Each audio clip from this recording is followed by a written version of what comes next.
আজিৰ ব্লগটোলৈ সকলোকে স্বাগতম জনাইছোঁ দেই। মই বহি আছোঁ, মাটিতে বহি লৈছোঁ, মানে গৰমো ইমান দিছে, কাৰেণ্টটো নাই আৰু হাঁহৰ পোৱালি ওলাইছে, মানে আধা ওলাইছে দেই, মানে আধা মানে আৰু দিছিলোঁ নেকি 17-18টামান কণী। তাৰপাছত আৰু বাকী হাঁহবোৰ আছে নহয়, আমাৰ ডাঙৰ ডাঙৰ হাঁহবোৰ, সিহঁতে মানে এনেকৈ পেলাই দিয়াৰ বাবে ঘৰৰ ভিতৰতে চুকত আনি থৈ দিছোঁ, নহ'লে কণীবিলাক এনেই নষ্ট হৈ গৈছেগৈ। এয়া চাওকচোন ওলাইছে আৰু 3 দিনমান হ'লেই ইহঁতে ওলোৱা, বাকী মানে 2-3টা এনেকৈ ওলাব বাকী আছে আৰু সুত দি আছে, কিন্তু 2-3 দিন হৈ গ'ল ওলাব পৰা নাই, মানে সেইকাৰণে মই অলপমান ভাঙি দিছোঁ, তেতিয়া পটককৈ ওলাব।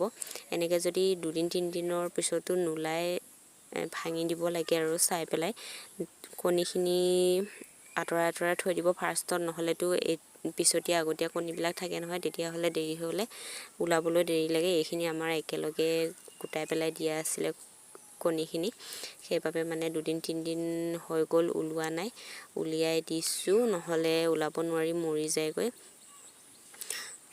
বাকীখিনি চব ওলালেই, মই সেইকাৰণে এয়া ভাঙি ওলাই দিছোঁ। এনেকৈ ভাঙি উলিয়াই দিলে পটককৈ হেৰি হয় আৰু, নহ'লেতো মৰি যায়। আগতে মানে জনা নাছিলোঁ, সেইকাৰণে বহুত কণী এনেকৈ পোৱালিবিলাক ভিতৰতে মৰি যায়, ওলাব নোৱাৰি। তাৰপাছত আপোনালোকে এনেকৈ কৰি চাব পাৰে, কিন্তু পোৱালি ওলোৱা 2-3 দিনৰ পিছতহে আগতীয়া পিছতীয়া কণী থাকে নহয়, সেইবোৰ কৰিলে আকৌ গোটেই তেজ ওলাই মৰিহে থাকিব।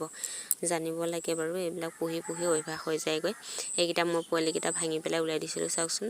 মাকে আকৌ আগত ওলোৱা পোৱালিবিলাক লৈ ওলাই গ'লগৈ। আগৰ তোলোৱা পোৱালিবিলাক দানা খাব পৰা হৈছে।